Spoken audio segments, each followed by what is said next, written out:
To, da za milongo Carmencita vabimo le res dobre muzikalizadorje, je že znano. Pa želimo le najboljše in skupaj z vami pokušati le dobro vino, kot si ga točijo v Buenos Airesu. In tu ne gre le za dober občutek, predvsem za znanje.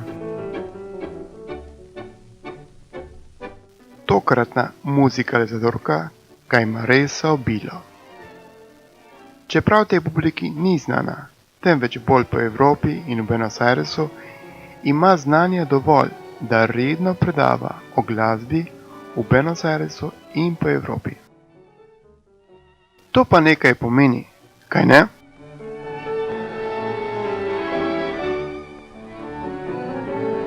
Njen opis je sledeči.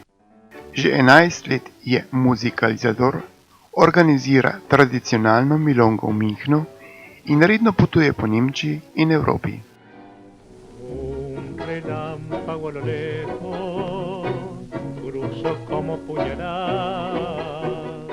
Podaja seminarje o glasbi, predstavlja zgodovinsko ozadje in demonstrira stile in njihove glasbene elemente z namenom, da bi našli več navdiha v plesu.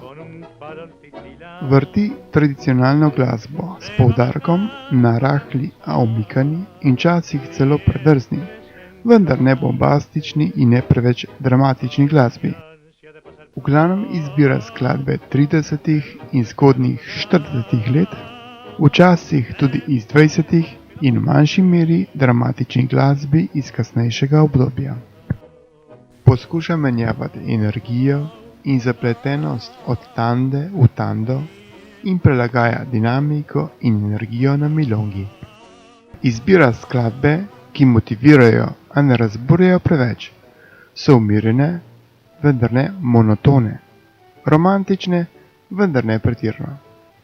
Glasbo, ki te spravi na noge.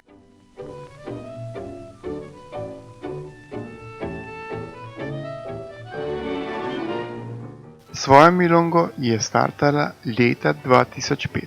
To je bila prva milonga v Münchnu s 100% tradicionalno glasbo. Še vedno ima to milongo enkrat mesečno, ki se imenuje Bailongo, kjer tudi predvaja glasbo. Seveda pa predvaja tudi po drugih milongah v Münchnu. V zadnjih letih je začela več podovati kot muzikalizador in podajati seminarje o glasbi. Vrtela je na milongah, festivalih, encuentrih in posebnih dogodkih po Nemčiji, Nizozemski, Švici, Avstriji, Španiji in tudi v Buenos Airesu. Upam, da vam je zanimivo. Zagotovo je bo zanimivo slišati 5. septembra ob 21:30 na Vilharjevi 3. Vabimo vas torej na milongo Carmencita s Terezo Paus.